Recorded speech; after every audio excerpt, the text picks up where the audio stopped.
समादरणीय धार्मिक सज्जन वृंद, मातृशक्ति।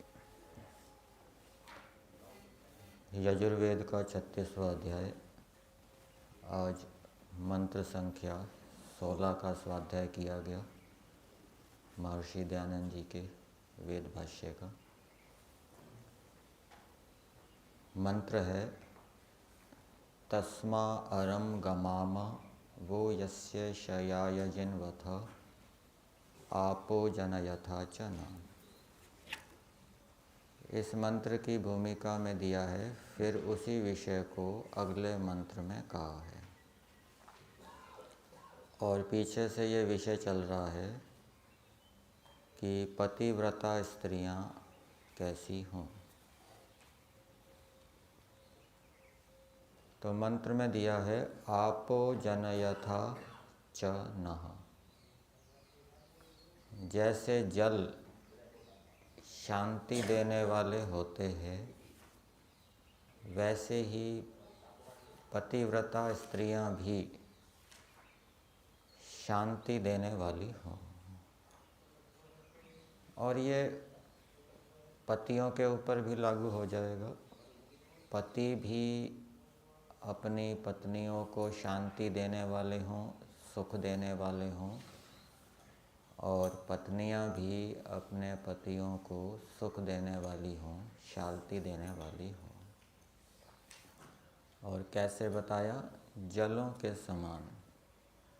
जैसे जल शांति देते हैं, क्रोध आ रहा हो तो जल पीने से मन शांत हो जाता है। इसी प्रकार से परस्पर स्त्री पुरुषों का व्यवहार इस प्रकार से हो कि वो दूसरे को शांति, प्रसन्नता, आनंद देने वाले हों। तो इसके लिए दोनों में कुछ विशेषताएं होनी चाहिए। यदि पत्नी पति के गुणों को ही देखने वाली होगी तो उसका पति के प्रति प्रेम होगा। और कोई दोष भी यदि पति के अंदर होगा तो वो उसको सहन कर लेगी, उसकी उपेक्षा कर देगी। परंतु ऐसी दृष्टि यदि पत्नी की नहीं है, वो दोषों को भी देखती है, तो दोषों को देखने के कारण उसका पति के प्रति श्रद्धा, प्रेम उत्पन्न नहीं होगा। और श्रद्धा, प्रेम ना होने के कारण उसका व्यवहार पति के प्रति अनुचित रहेगा, और उस अनुचित व्यवहार के कारण फिर पति अशांत रहेगा।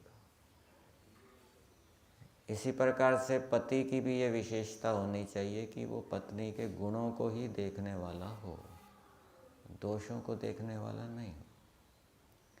यदि पति पत्नी के गुणों को ही देखेगा, दोषों को नहीं देखेगा, तो प्रेम बना रहेगा। और कभी कोई दोष उसने कर भी दिया तो वो उसकी और उसकी दृष्टि जाएगी नहीं, उसको उपेक्षा करेगा, सहन कर लेगा। एक तो ये विशेषता होनी चाहिए। और मान लीजिए ये विशेषता नहीं है, ऐसे संस्कार नहीं डाले गए पति पत्नी के अंदर, पत्नी पति के दोषों को भी देखती है, और कुछ पत्नी ऐसे भी हो सकती है जो दोषों को ही देखे, गुणों को ना देखे, और कुछ पति ऐसे भी हो सकते हैं जो पत्नियों के दोषों को ही देखे, गुणों को ना देखे। तो ऐसे में तो फिर वो संबंध टिक नहीं पाएगा। यदि दोनों दोषों को ही देखने वाले होंगे तो फिर संबंध विच्छेद हो जाएगा, फिर शांति नहीं मिलेगी।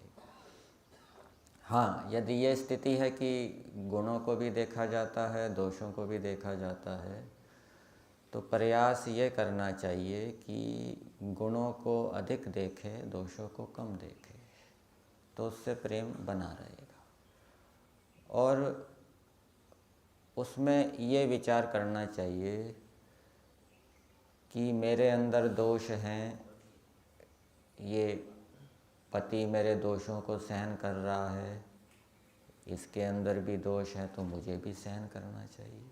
ये मेरे दोषों को सहन कर रहा है तो मुझे भी इसके दोषों को सहन करना चाहिए। कुछ ना कुछ सहन सामर्थ्य होगा तो आपस में शांति बनी रहेगी। तो एक बात ये हो गई कि पति पत्नी यदि अच्छे संस्कारी हैं तो वो एक दूसरों के गुणों को ही देखेंगे, दोषों को नहीं देखेंगे, उससे प्रेम बना रहेगा। और यदि अच्छे संस्कार नहीं डाले गए, दोषों को भी देखा जाता है, तो फिर वहाँ पर फिर संस्कार डालने पड़ेंगे, कुछ विचार करना पड़ेगा कि भाई ये मेरे दोष को सहन कर रही है तो मुझे भी इसके दोषों को सहन करना पड़ेगा। दूसरी बात, आपस में शांति कैसे बनी रहे।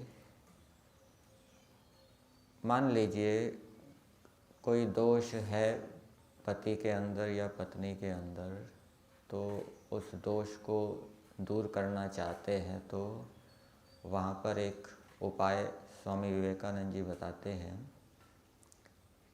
कि दूसरे के दोष यदि बताने हैं तो पहले कुछ उसके गुणों को बताएं। गुणों को बताने से वो प्रसन्न हो जाएगा और फिर एक दो इक्का दुक्का दोष उनको बता दिया जाए, और बताने वाला भी ये अनुभव करे कि इस दोष को बताने से सामने वाला व्यक्ति दुखी नहीं होगा, वो उसको प्रसन्नता से सुन लेगा। और वो बताने वाले की बुद्धि के ऊपर निर्भर करता है वो कौन से दोषों का चयन करता है। तो इस प्रकार से प्रेम पूर्वक पहले गुणों को बताकर फिर दोष को, एक दो दोष को बताएंगे तो वो प्रेम पूर्वक कथन होगा, और हो सकता है वो सामने वाला व्यक्ति उस दोष को सहजता से स्वीकार कर ले। इसी प्रकार से पति भी दोष को बताए, पत्नी को भी दोष को बताए, पर प्रेम पूर्वक बताए। और बताने के बाद भी यदि ना सुधरे तो यही उपाय है कि अब गुणों को ही देखे, उस दोष की उपेक्षा कर दे।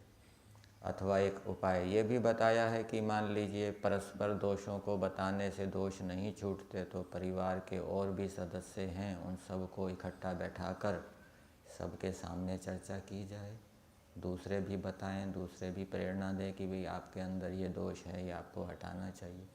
तो और भी व्यक्ति यदि बताएंगे तो वो हो सकता है कोई दोष दूर कर दे।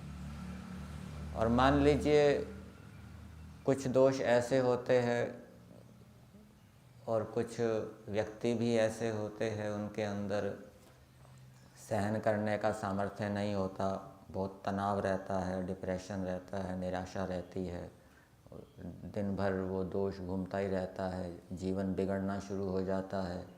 यदि ऐसे दोष है तो फिर जीवन बिगाड़ने से अच्छा यही है कि संबंध विच्छेद कर देना चाहिए। ठीक है, पहले से ही सोच समझकर अच्छी प्रकार से विवाह करना चाहिए जिससे कि ऐसी परिस्थिति उत्पन्न ना हो। और यदि ऐसी परिस्थिति उत्पन्न हो गई है, बिना सोच विचारे विवाह कर लिया, उसमें कोई विशेष पुरुषार्थ नहीं किया, तो फिर गुण कर्म स्वभाव नहीं मिल रहे और सामने वाले व्यक्ति के ऐसे दोष है कि दूसरे को सहन नहीं हो पा रहे, उसका जीवन बिगड़ रहा है, मन अशांत रहता है, तो ऐसे में फिर संबंध विच्छेद करने में ही क्या है, शांति है। फिर आगे बताया है पदार्थ के अंदर, और तुम लोग, ये तो हो गया आपो जनयथा च नहा, एक दूसरे को शांति प्रकट करो, एक दूसरे को शांति दो, एक दूसरे को सुख दो, जलों के समान। और जल के अंदर एक विशेषता और होती है कि जल कैसे होते हैं, सरल होते हैं, जलों के तुल्य सरल। जब पति पत्नी परस्पर एक दूसरे के साथ सरलता का व्यवहार करेंगे, जैसा अंदर होगा वैसा वाणी से बोलेंगे, कोई लुकाव छुकाव नहीं करेंगे, दूसरे को धोखा नहीं देंगे, तो उससे क्या है, एक दूसरे को सुख मिलेगा। तो ये भी आवश्यक है कि परस्पर सरलता से यदि व्यवहार किया जाएगा तो दोनों एक दूसरे को शांति को देने वाले होंगे। कभी कभी ऐसा होता है कि डांट भी लगा दी जाती है, पति के द्वारा पत्नी को डांट भी लगा दी जाती है, तो वहाँ पर भी पत्नी को उसको सहन करना चाहिए। बड़ी हानि से बचने के लिए थोड़ी हानि को क्या है, सहन कर लेना चाहिए। और उस डांट के कारण संबंध विच्छेद ही कर दे तो उससे बड़ी हानि हो जाएगी, तो थोड़ी हानि को सहन कर लेना चाहिए बड़ी हानि से बच लेने के लिए। तो कभी कभी ऐसा भी हो जाता है कि वो पत्नी ऐसी होती है, उसका स्तर इतना नहीं होता, अवस्था भी कम होती है, पति बड़ा होता है और वो डांट भी लगा देता है, तो वहाँ पर सहन करने का यदि सामर्थ्य होगा तो परस्पर शांति बनी रहेगी।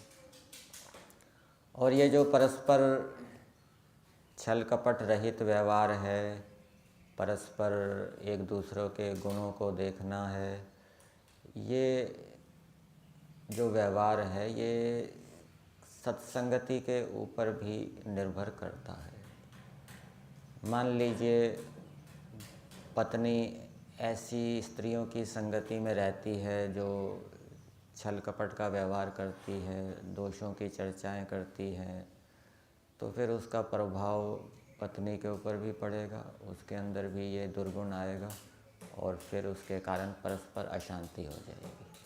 और पति भी कैसी संगति करता है उसका भी प्रभाव पड़ता है। यदि पति ऐसे लोगों की संगति कर रहा है जो अच्छे हैं, सरल व्यवहार करने वाले हैं, दूसरों के गुणों को देखने वाले हैं, तो उसका प्रभाव पति के ऊपर पड़ेगा और फिर पति भी पत्नी के साथ उचित व्यवहार करने से परस्पर शांति बनी रहेगी। जहाँ भी जाएं परस्पर एक दूसरे के साथ रहें, दूर ना रहें। और ये भी बताया जाता है कि सत्संग में भी जाना हो तो दोनों एक साथ जाएं। मान लीजिए कोई एक तो किसी दूसरे संप्रदाय के सत्संग में जा रहा है और पत्नी दूसरे संप्रदाय के सत्संग में जा रही है, तो क्या होगा, विचारों में भेद होगा और विचारों में भेद होने से टकराव होगा, अशांति होगी। तो सत्संग में भी जाना है तो दोनों एक ही मत के सत्संग में जाएं, ठीक है ना, तो उससे विचारों का मेल बना रहेगा और उससे परस्पर शांति बनी रहेगी।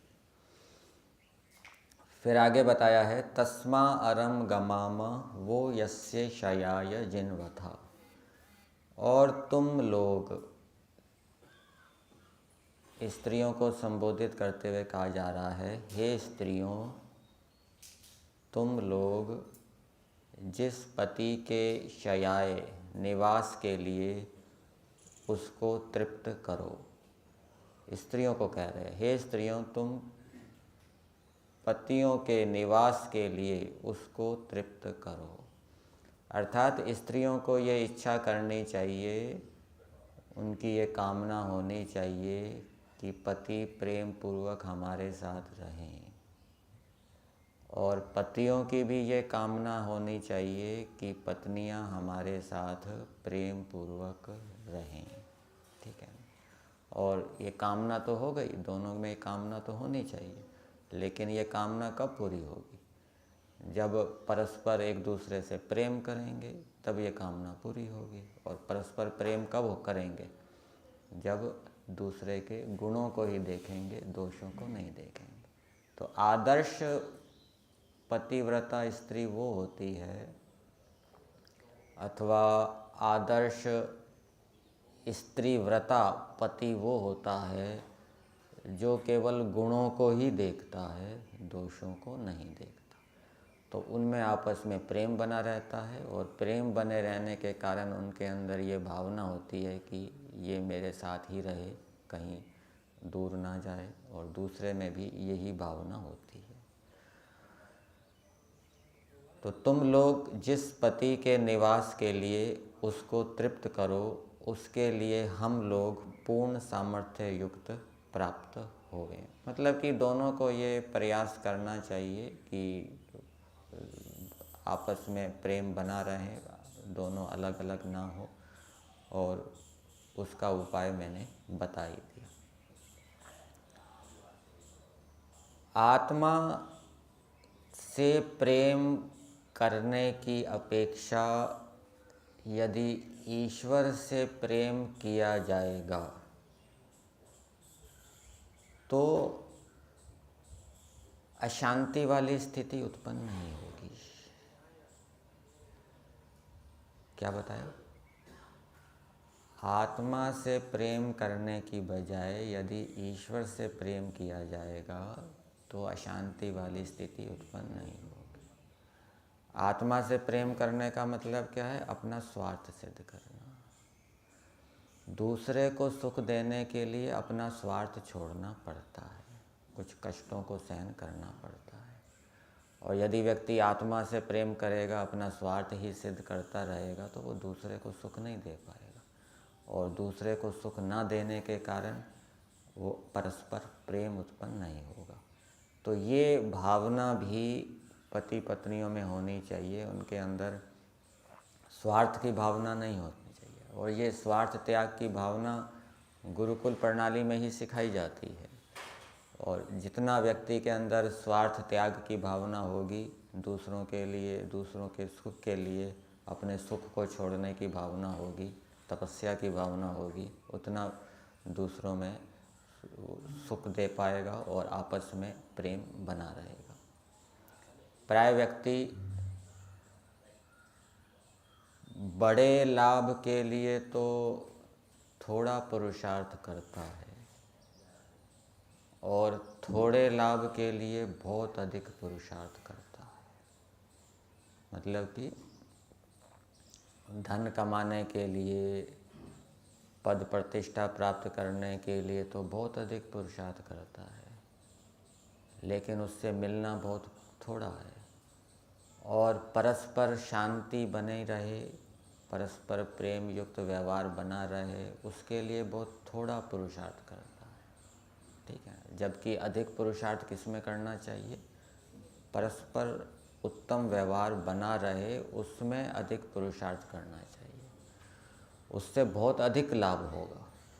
और धन कमाने से इतना लाभ नहीं होगा। धन तो कमा लिया, लेकिन अशांति बनी हुई है, तनाव बना हुआ है, क्लेश सता रहे हैं, तो वो कोई लाभ नहीं है, उससे तो आत्मा की हानि है।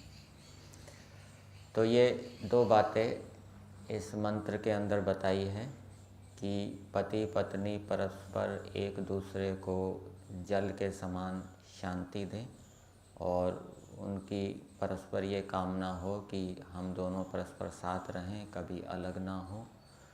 और इन दोनों का कारण कार्य संबंध है। यदि एक दूसरे को वो सुख देते रहेंगे तो एक दूसरों के अंदर ये भावना बनी रहेगी कि हम एक दूसरे के साथ रहें, कभी अलग ना हो।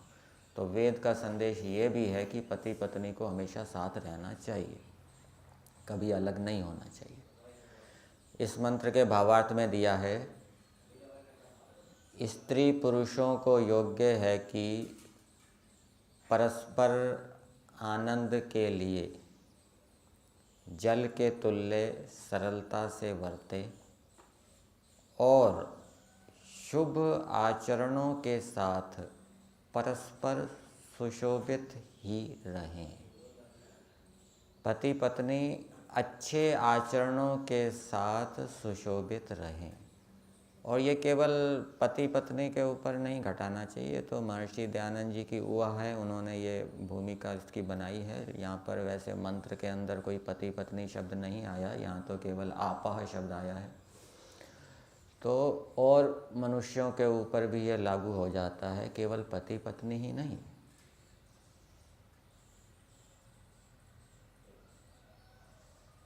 राजा प्रजा भी परस्पर एक दूसरे के साथ सरलता का व्यवहार करें, छल कपट का व्यवहार ना करें। गुरु शिष्य भी परस्पर एक दूसरे के साथ सरलता का व्यवहार करें, छल कपट का व्यवहार ना करें। मित्र मित्र भी एक दूसरे के साथ परस्पर सरलता का व्यवहार करें, छल कपट का व्यवहार ना करें। और सभी मनुष्य अच्छे आचरणों के साथ सुशोभित हों। ये केवल पति पत्नी की बात नहीं है, केवल गृहस्थ आश्रम की बात नहीं है, ये सभी मनुष्यों के ऊपर लागू होगा। क्या केवल गृहस्थी को ही अच्छे आचरणों से युक्त होना चाहिए? दूसरे आश्रम वालों को अच्छे आचरणों से युक्त नहीं होना चाहिए? सभी को अच्छे आचरणों से युक्त होना चाहिए। ये वेद का संदेश है। प्रचार करना है। प्रचार कैसे होगा? आपने एक वाक्य सुना होगा, हम सुधरेंगे जब सुधरेगा। हम यदि अच्छे आचरणों से सुशोभित होंगे तो दूसरे भी सुधरेंगे। और यदि हम अच्छे आचरणों से सुशोभित नहीं हैं और दूसरों को तो प्रेरणाएं बहुत दे रहे हैं, हमारे अंदर वो बात है नहीं, तो उससे आर्य सिद्धांतों का प्रचार नहीं होगा। कुछ बातें इस विषय में संभवतः ये स्वामी श्रद्धानंद जी की है, वो मैं आपके सामने रखता हूँ कि आर्य सिद्धांतों को आचरण में लाना ही उनका प्रचार है। क्या बताया?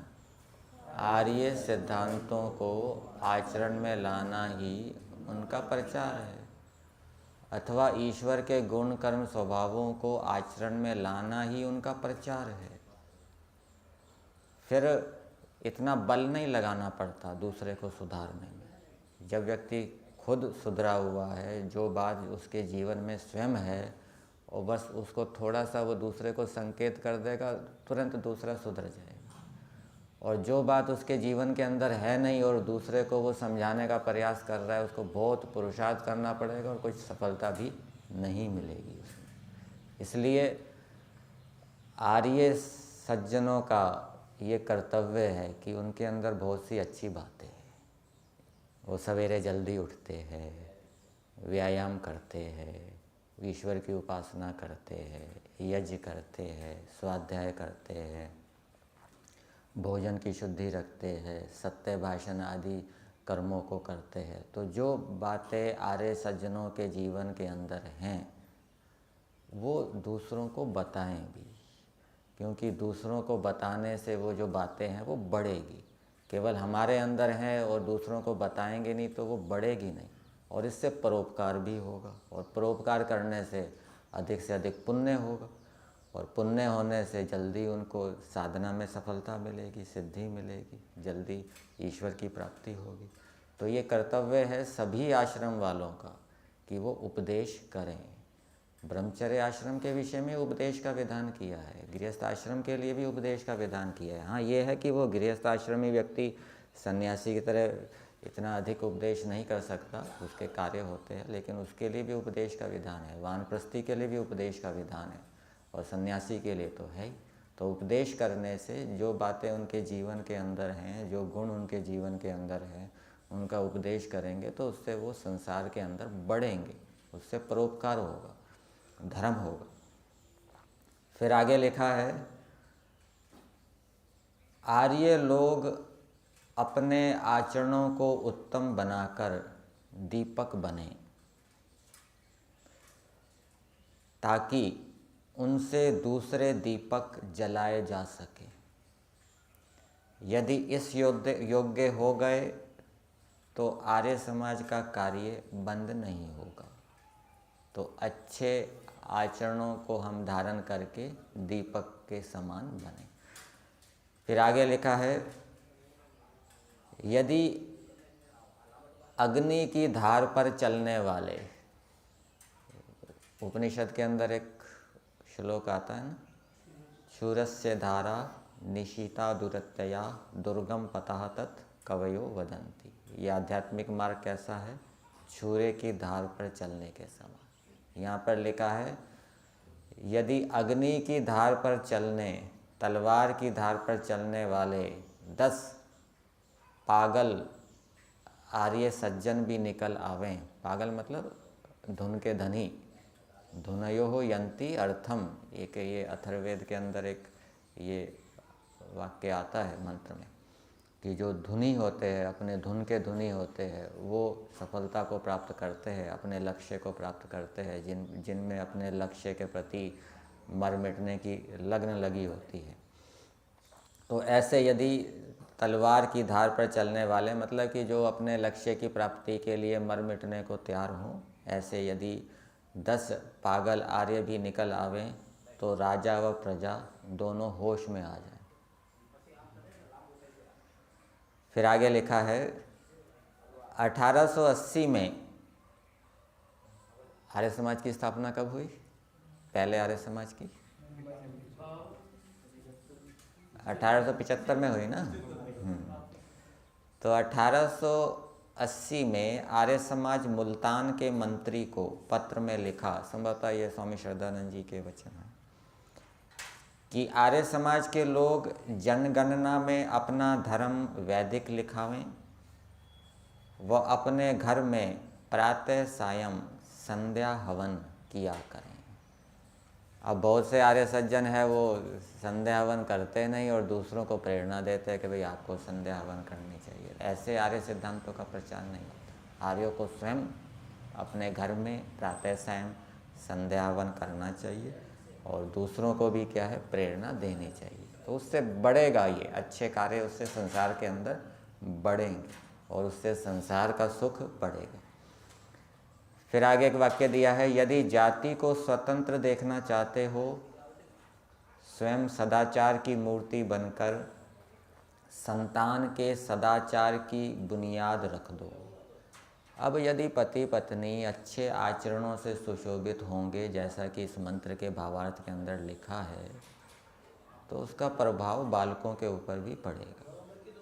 ठीक है ना। जब तक बालक गुरुकुल में नहीं गए, आजकल तो गुरुकुल में जाते नहीं, घर पे ही रहते हैं, तो यदि माता पिता अच्छे आचरणों से युक्त होंगे, खान पान उनका ठीक होगा, संध्या हवन करते होंगे, सवेरे जल्दी उठते होंगे, व्यायाम आदि भ्रमण आदि करते होंगे, तो बालकों का भी प्रभाव पड़ेगा, बालक भी सीखेंगे।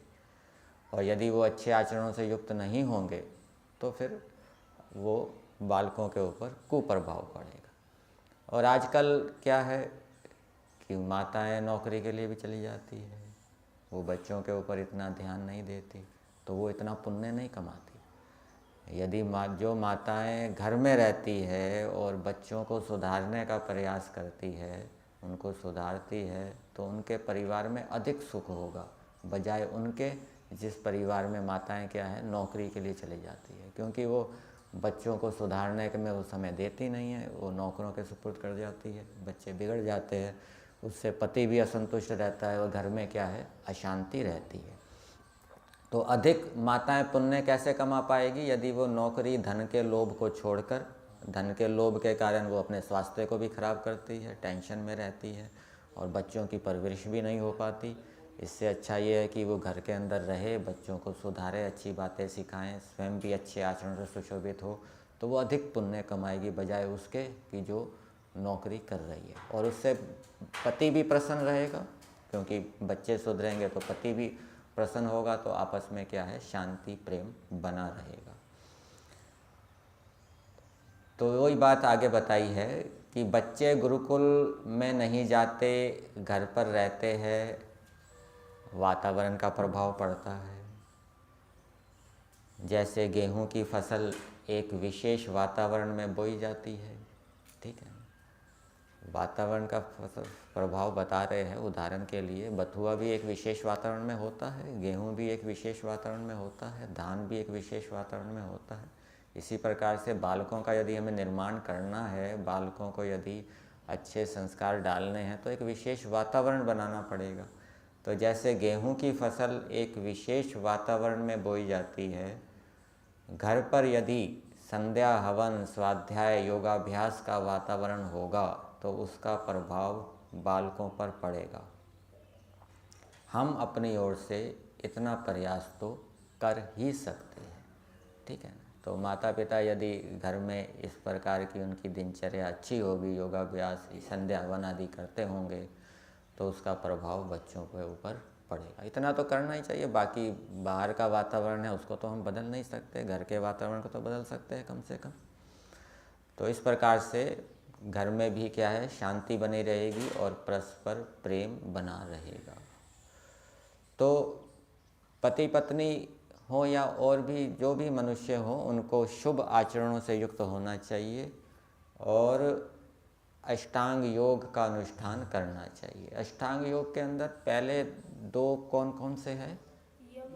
यम और नियम।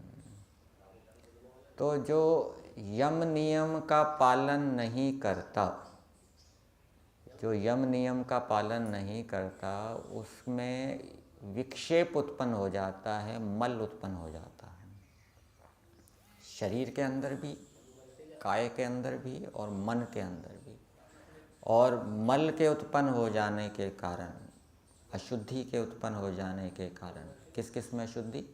चित्त की अशुद्धि, शरीर की अशुद्धि उत्पन्न हो जाने के कारण फिर शरीर और मन सिद्धि से रहित हो जाते हैं, उनको फिर सिद्धि की प्राप्ति नहीं होती, उत्तम शरीर, उत्तम चित्त की प्राप्ति नहीं होती। तो वेद का संदेश तो ये है कि मनुष्यों को अपने चित्त उत्तम बनाने चाहिए, शरीर उत्तम बनाने चाहिए, उनको सिद्ध करना चाहिए। ये वेद का संदेश है। ये अच्छे अच्छे गुणों से युक्त हों। ये अच्छे अच्छे गुणों से युक्त कौन हो रहा है? चित्त ही तो हो रहा है।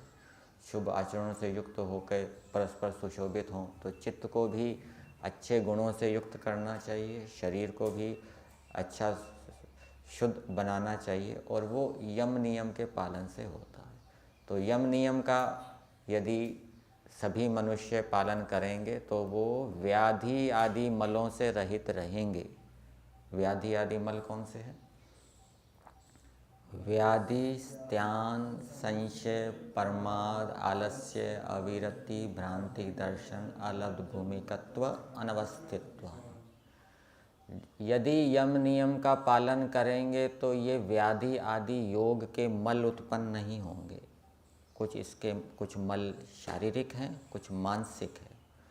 और जो यम नियम का पालन करेगा उसके अंदर ये मल उत्पन्न नहीं होंगे। और मल न उत्पन्न होने से शरीर और चित्त की सिद्धि प्राप्त होगी। शरीर और चित्त के सिद्ध होने पर उसके अंदर आत्मा परमात्मा को जानने की योग्यता उत्पन्न होगी। वो आत्मा परमात्मा को जान पाएगा और संसार को जान पाएगा। तो इस प्रकार से वेद का संदेश यही है कि सभी मनुष्यों को अच्छे आचरणों से युक्त होकर परस्पर प्रेम पूर्वक रहना चाहिए, अच्छे आचरणों से सुशोभित होना चाहिए, दूसरों को सुख देना चाहिए। चाहे गृहस्थ आश्रम में पति पत्नी हो, चाहे राजा प्रजा हो, चाहे परिवार के अंदर पिता पुत्र हो, माता पुत्र हो, सभी अच्छे आचरणों से युक्त हों। यहीं तक रखते हैं। एक उदाहरण तो